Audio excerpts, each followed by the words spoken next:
Saya bangun tidur besok pagi, tiba-tiba saya lihat ada video yang pertama dikirim video adik saya syahadat. Masya Allah. Iya. Di situ dua adik kecil saya sedih nampak ngeliat anak kecil gitu kan syahadat gitu. Langsung terus mama kirim lagi video ketiga pas mama syahadat.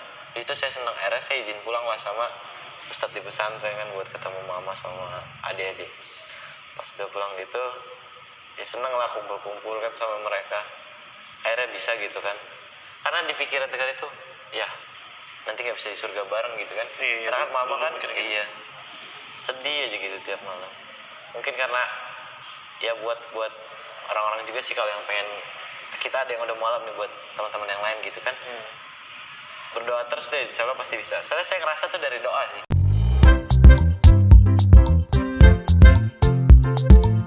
Assalamualaikum warahmatullahi wabarakatuh. Ketemu lagi di channel Adama Entertainment, channelnya tentang video Islam dan juga kisah mu'alaf. Sebelum mulai, jangan lupa untuk like dan juga subscribe ya. Tanpa panjang lebar, ayo kita saksikan. Nama lengkap Mas Tegar atau gimana Mas Tegar? Nama lengkap pas beragama Kristen itu Immanuel Tegar Wibowo. Oh, Immanuel. Oke. Dan setelah masuk Islam, kebetulan nama saya itu nggak ada yang diganti. Jadi tetap Immanuel Tegar Wibowo. Oh, tetap ya. Iya. Berarti memang nggak ada apa namanya yang di. Jadi sempat ada ceritanya sempat dirubah kan. Oh, gitu. Waktu pas syahadat itu saya nggak syahadatnya di KUA dekat rumah gitu. Terus pernah dapat penawaran nama sama yang waktu mensyahadatkan saya di sana itu dia, tapi itu pasti saya nggak tahu kan, karena kita udah pulang. Dia jadi via chat sama ibu saya kan, dia bilang Muhammad Tegar. Udah, terus mama saya cerita ke saya, dia bilang namanya katanya Muhammad Tegar gitu. Masya Allah. Terus aku bilang kan, ya aku nggak mau lah gitu kan. Saya mikirnya dulu, wah masih, soalnya teman-teman bilang kayak jangan cerita-cerita soal nabi kayak nabi kan ya luar biasa lah gitu kan. Saya pikir jangan deh, namanya nggak cocok buat saya gitu kan. Akhirnya saya sempat tolak nama itu, jadi akhirnya namanya nggak ada yang dirubah. Oh gitu, tetap ya Immanuel. Jadi Immanuel Tegar Wibowo. Masya Allah. Nah Mas Tegar ini mohon maaf udah berapa lama? Udah 4 tahun. 4 tahun ya. Alhamdulillah, Masya Allah. Oke, dulu agamanya Kristen Protestan. Bagaimana ceritanya Mas Tegar itu bisa meninggalkan agama Kristen pada saat itu? Iya, silakan. Jadi ceritanya itu di zaman saya masih SMP kelas 2. Di situ bertepatan sama bulan Ramadan ya. Dan jadi ceritanya itu saya ini kan lingkungan ini terlalu akrab lah sama orang-orang muslim, dari tetangga, teman biasa main kan. Nah, jadi ada di ketika malam gitu lagi kumpul sama teman-teman pas lagi sholat tarawih itu. Jadi kita biasa kalau mau nongkrong itu kan kayak main gitu lah sama teman, kumpul-kumpul lah di satu pos gitu. Nah karena saya ini dulu kan Katolik ya kan, jadi nggak mungkin sholat. Saya berdua sama teman saya ada. Jadi pas berdua itu ya kita ngobrol-ngobrol gitu kan. Nah yang lain sholat. Jadi kan sholat itu biasa 8:30, jam 8 baru selesai. Jadi kita nunggu aja tuh dari jam 7 kan, nunggu mereka pulang sholat. Jadi kayak ya namanya penasaran gitu kan, cari-cari tahu lah. Tiba-tiba saya awalnya tuh nanya-nanya sama teman Islam tuh kayak gimana sih ya gitu kan. Karena dia ceritalah. Gimana gitu? Pas ceritanya itu saya nanya namanya sholat apa, kan dulu saya nggak tahu namanya gitu, sholat apa. Namanya taraweh gitu. Jadi saya pernah, jadi di rumah itu kan selalu ada ngaji-ngaji mingguan gitu ya, ibu-ibu gitu di RT rumah suka kayak dibagi-bagi makanan gitu. Jadi kayak sama Islam tuh lumrah lah, nggak terlalu kayak nggak suka atau apa gitu kan. Baik-baik ya. Baik-baik ya. Jadi pas itu ya udah, Era nanya teman, dari situ langsung saya langsung spontan tiba-tiba bilang saya mau masuk Islam lah gitu ke teman saya kan. Pas udah spontan gitu langsung, teman saya sebenarnya awalnya kayak bingung juga karena mereka tuh udah deket sama mama saya gitu. Jadi tau lah mama saya kayak gimana, galak gitu. Iya. Nah berpikir langsung kayak gitu. Terus kata teman saya, ya udah tapi kalau mau masuk Islam jangan sampai enggak gitu kalau udah niat, kata dia gitu. Tapi saya takut nih bilangnya kan. Wah pas takut begitu, cobalah bilang, teman saya ada yang ngusulin, udah di WA aja gitu karena mama kan kerja. Dulu mama tuh kerja berangkat berangkat subuh nih, pulang tuh gelap lagi. Jadi ketemunya cuma ya malam doang pulang kerja. Karena kalau mau pulang kerja pasti capek, pikiran lagi ini kan. Jadi udahlah, akhirnya di WA kan, Pas sudah di WA begini, mah Tegar mau masuk Islam. Awalnya di-read dong, takut nih pasti marah nih.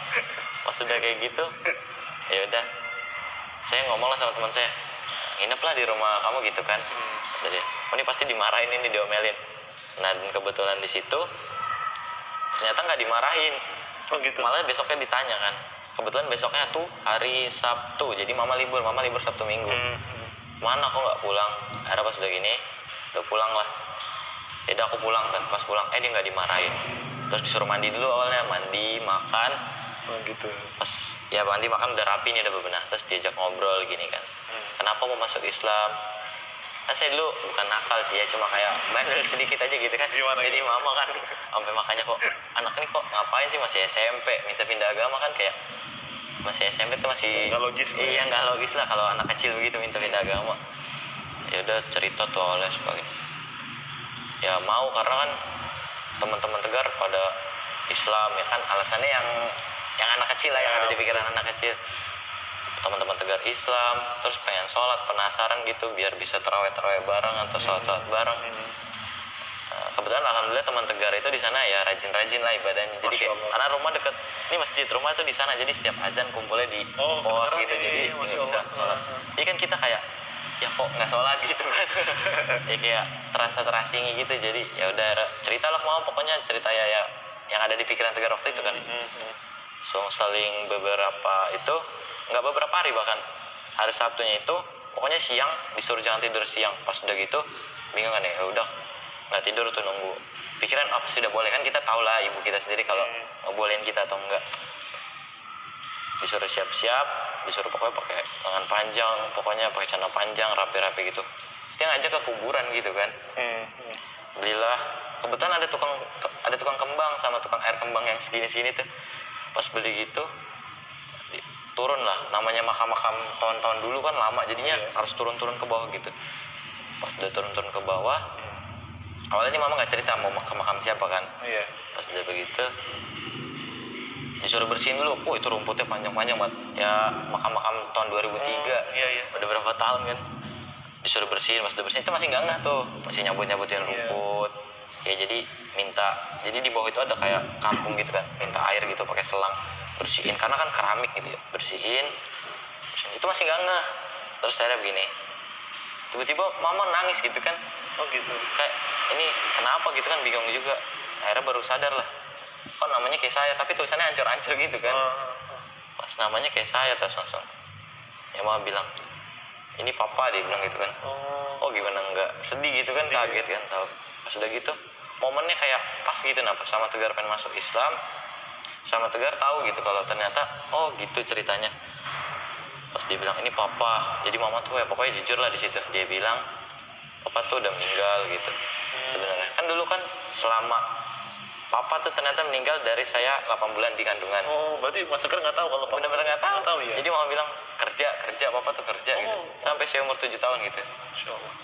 Sudah gitu ya ternyata mama bawalah sama calon suami barunya. Ya dari namanya anak TK kan, asal kita dijajanin kan, dibeliin ini itu kan pasti oh ini papa gitu berarti kan. Ya udah akhirnya mama pokoknya jadi janda itu 8 tahun atau 7 tahun lah, barulah mama nikah lagi. Dan di situ masih belum kepikiran ini tetap papa gitu kan, nggak ketahuan kalau itu.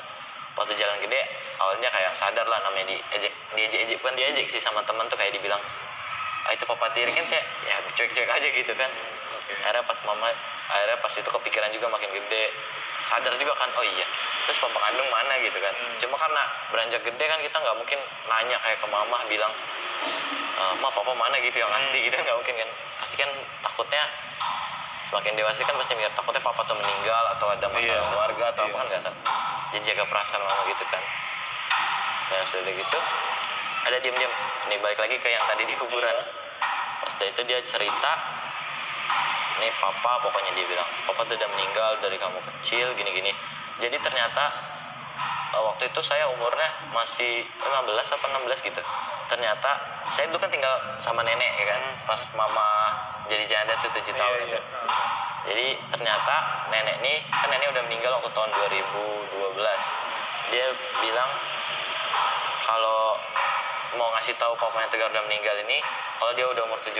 Jadi itu pesan nenek ke mama. Cuma karena nenek orang apa?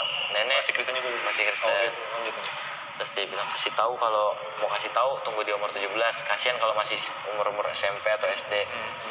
Nanti dia gimana gitu kan. Masya. Sama nenek juga bohong-bohong sama saya bilang, bapak kerja gitu. Gitu. Dulu bilangnya tuh dia mah banyak duit, kerjanya di luar gitu, katanya jauh. Ya udah, habis itu dia cerita, kalau udah selesai dia bilang papa meninggal gini-gini baru. Ya kan saya nanya kenapa mama nggak kasih tahu. Saya di situ mikir mau nangis juga gimana. Saya sempet nangis apa nggak lupa deh. Ya sedih lah. Cuma kayak mikir ya mau gimana lagi. Udah dari 2003 meninggalnya, udah lama banget. Nggak bisa berharap apa-apa lagi kan. Terus ya udah aku bilang ya udah. Nah terus ya kan saya pokoknya pas saya lagi naburin bunga begitu, saya baca namanya secara keramiknya itu saya susun kan. Kan ada kayak mencar-mencar dikit, saya susun. Pas saya lihat agamanya ini Islam. Pas saya bilang gini kok, lah bingung juga, mama Kristen tapi terus saya gimana, ada saya gitu kan. Nah terus mama ya akhirnya kita sambil jalan pulang gitu kan, udah selesai di situ pokoknya ya udahlah sedih-sedihnya di situ kan, udah cerita gini. Pas udah di jalan pulang baru saya penasaran, kok papa bisa Islam tapi aku Kristen gitu. Jadi dulu di zaman dulu itu, bukan di zaman dulu sih, di tahun-tahun itu untuk agama Katolik itu kayak diperkenankan gitu, kayak nikah buat beda agama gitu kan. Oh iya. Jadi mama juga bisa dibilang kalau di Islam itu kayak nikah sirih lah. Ya kayak gitulah. Walaupun beda agama nggak apa-apa ya. Iya pokoknya gitu. Habis itu pas udah itu baru situ saya juga bingung, saya sempat gak percaya nih, masa bisa sih. Saya nanya-nanya ke orang lain, nanya-nanya gitu. Kalau dari untuk yang orang orang Katolik pun waktu itu saya pernah ketemu ada yang lagi main ke pesantren di Putra situ kan. Dia bilang emang bisa kalau untuk Katolik diperkenankan nikah buat untuk beda agama gitu. Tapi kalau untuk nanya ke orang Islam saya belum sih, karena saya kayak takut lah gitu, nanti aja biar saya cari tahu sendiri dulu gitu. Ada sampai dari situ pas selesai dari makam itu kita pulang, ditanyain lagi sekali lagi sama mama udah yakin belum, langsung lah. Kebetulan di dekat rumah itu ada guru ngaji yang biasa anak-anak sekitar. Langsung. Pokoknya saya minta hari Jumat minta masuk Islam. Besoknya dikasih tahu kalau papa begitu. Malam itu langsung syahadat saya. Masya Allah. Iya. Jadi pas udah syahadat itu, awalnya ternyata pas udah syahadat itu bukan nggak sah sih, maksudnya kayak karena kan kita butuh surat, butuh legalitas lah. Iya butuh identitas lah kalau emang kita mualaf gitu kan. Jadi ternyata dan namanya guru ngaji ini guru ngaji biasa aja kayak yang buka di rumah ngaji anak-anak gitu kan. Sudah itu akhirnya dia ngerekomendasiin suruh ke KUA. Akhirnya buat sebenarnya bukan syahadat lagi sih, ya tetap syahadat di sana karena kan pasti orang itu kan butuh gitu kan. Akhirnya syahadat, dari situ barulah di situ turun lah sertifikat mualafnya kan. Nah pas di situ udah akhirnya selesai dari situ. Jadi sebelum ini kan, sebelum Tegar masuk Islami, Tegar udah ada lah belajar sholat sedikit dari teman-teman, yang curi-curi dikit ya. Jadi dulu tuh kalau dari Al-Fatihah itu sebenarnya udah hafal lah. Yang mau anak kecil Kristen pun sebenarnya kalau dia tanya tuh pasti hafal ya. Iya. Emang betul. Iya kan? Kayak apalagi kalau di TK dulu, jadi TK umum, mau sekolah itu sekolah umum mau apa segala, pasti Al-Fatihah lumrah lah gitu kan. Apalagi di TK apa di teman saya orang-orang Islam, jadi kayak lumrah lah buat. Berarti Mas Tegar hafal itu Al-Fatihah sebelum masuk Islam udah hafal. Udah hafal. Masya Allah. Jadi di situ makanya pas itu pun saya mungkin karena masih semangat, karena disupport teman-teman juga. Jadi waktu saya masuk Islam itu ngaji, selesai saya syahadat dari itu, besoknya saya langsung belajar sholat. Itu saya seminggu belajar sholat sama guru ngaji yang ini. Itu saya buka selesai lah buat semua ngafal doa-doa sholat. Masya Allah, 1 minggu. Iya, karena semangat kan, tadi support sama temen juga. Jadi misalnya saya kan di grup WA gitu, pengen belajar sholat nih, ya udah yuk. Jadi temen tuh nganterin belajar. Jadi saya punya guru, ibaratnya guru pertama kali saya lah gitu. Dia ngajarin saya, jadi teman-teman saya pun ikut kayak bantu ngajarin. Selesai dari belajar itu dari habis Isya sampai jam 9 malam atau setengah 10. Saya dikasih buku, disuruh hafalin sendiri. Jadi kita saya dulu tuh suka main game online ya, suka kumpul sampai pagi-pagi gitu kan, sembari belajar gitu. Jadi ada teman saya yang biasa kayak nuntun kayak buat saya udah hafal nih, nanti saya suka store ke dia gitu. Oke. Hafal itu jadi semenjak saya masuk Islam nongkrongnya bermanfaat lah gitu. Masya Allah. Terus itu cerita udah suka ngafal gitu. Pokoknya bahkan saya bilang saya seminggu pasti bisa, orang cuma segini. Mikirnya kan orang lama nih nggak mungkin. Iya, kan itu apa bahasa Arab kan? Iya ya? kan? Oh, bisa cepet gitu, Masya Allah. Jadi saya dikasih satu buku gitu kan. Terus saya pun latinnya cari-cari sendiri kan di Google. Jadi nggak mungkin kan saya nggak bisa baca Arab gitu kan. Jadi saya tulis latinnya. Tapi di saat saya nulis latinnya itu pun saya tanya, ini cara bacanya begini nggak? Kayak nyebut A sama Ain itu kan beda. Jadi saya tanya, ini kalau saya udah tulis Latin gini bacanya saya begini benar gak? Oh benar. Masya Allah. Udah begitu pokoknya seminggu lah selesai. Pas udah seminggu selesai saya langsung ngaji kan di situ, langsung ngaji Iqra. Kebetulan itu kan jalan kelas 3 SMP. Nah sempet di sini tuh kayak lama-lama jenuh, bosen. Wajar itu. Iya kan? Gimana tuh? Ceritanya itu pas udah jenuh itu kayak support dari teman juga kurang. Itu pertama. Karena kan pasti kalau kita semangat itu kan karena ada sesuatu yang bikin kita semangat. Kalau kita kayak cuma diem gitu kayak nggak ada yang bikin sesuatu yang menarik kan, jadi pasti jenuh, bosen. Ada era di situ bosen. Dari situ lah mulai ninggalin sholat. Ya Allah. Dari situ lah. Dulu saya tuh ngaji, pokoknya ngaji. Bukan rajin nih, bahkan gimana ya? Semangat. Dari situ pas udah berjalan kayak gitu, kena tegur lah. Ditegurnya itu bukan sama orang-orang sekitar, sama mama saya langsung. Sampai mama saya bilang, mama udah kasih kepercayaan sama kamu, mama udah ikhlasin kamu biar masuk Islam gini. Tapi kamu gini, wah saya sadar di situ kan. Yang ingetin mama? Iya itu mama. Bukan teman-teman yang bukan. Ya Allah. Langsung kepikiran, ini kayak beda gitu rasa semangat yang dibilang sama orang tua sendiri kan. Oke. Padahal mama bilang kayak gitu dong. Sampai saya sedih kan. Ya saya main. Pokoknya saya mulai lalai itu mau berapa bulan ya. Pokoknya nggak terlalu lama juga sih, karena namanya orang tua kan pasti nggak mungkin ngebiarin kita jadi buruk terus kan. Akhirnya dia bilang, dipanggil gitu lagi mau pulang kerja, kasihan kan dia capek. Saya dengar kayak gitu ya. Nah mulai besok saya semangat, dapatlah nasihat lagi dari guru ngaji saya itu. Dia bilang, ayo semangat gini. Nah terus pas itu gitu semangat lagi. Pas udah semangat lagi saya ngaji terus rajin lagi tuh. Dari situ baru kepikiran, dosa gitu kan. Takut akhirnya udah tahu dosa. Iya, dibilang kata dia, saya kan itu kan kayak masuk Islam baru tahu sholat, baru mau ngaji. Saya nggak tahu kalau saya ngelakuin ini tuh konsekuensinya ada apa. konsekuensi. Iya saya nggak tahu. Akhirnya baru diceritain ada surga dan neraka. Karena di Kristen itu saya nggak pernah belajar neraka. Oh gitu. Karena adanya surga doang. Iya. Jadi saya bener. Iya, saya kan namanya itu kalau Kristen itu sekolah minggu ya. Nah, sepertilah kisahnya, bagaimana kan kisahnya ini sangat menginspirasi kita bahwa kita itu sebagai umat muslim, dengan adanya video ini kita itu menjadi terinspirasi bahwa kita itu bisa lebih baik lagi untuk menjadi seorang pribadi muslim yang lebih baik lagi. Dan dengan video ini juga mungkin kalian juga yang mungkin non muslim ya, yang menyaksikan ini, kalian juga mungkin ada gambaran seperti apa bahwa agama Kristen itu tidak selalu misalnya benar ya, karena banyak juga kontradiksi di sini, bahwa agama Kristen, agama non Islam misalnya gitu ya, jika orang-orang mereka itu mualaf itu karena apa, kebanyakan itu mereka itu tahu bahwa Islam itu adalah agama yang benar, agama yang lebih masuk akal daripada agama-agama lainnya.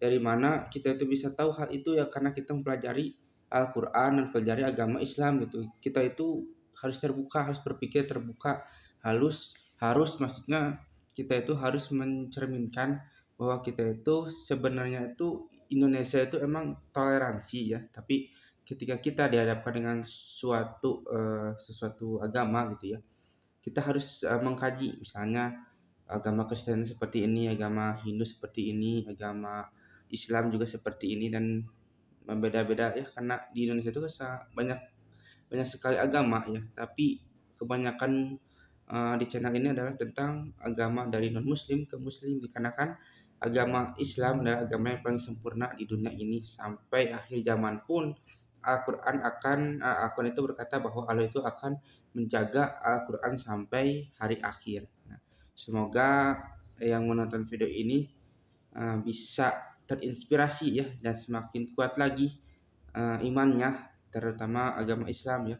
Dan jika yang nonton adalah non muslim juga, kalian cobalah untuk berpikiran terbuka dan seperti apakah Islam dan sebagainya. Jangan sampai kita itu banyak kan ada seperti Islamofobia dan sebagainya, tidak suka kerudung, tidak suka pengajian, tidak suka apapun yang padahal kan kita menjalankan agamanya masing-masing. Bagi kalian yang belum subscribe juga ya, silakan itu subscribe dan juga like dan juga komentar ya agar kita itu bisa bersilaturahmi.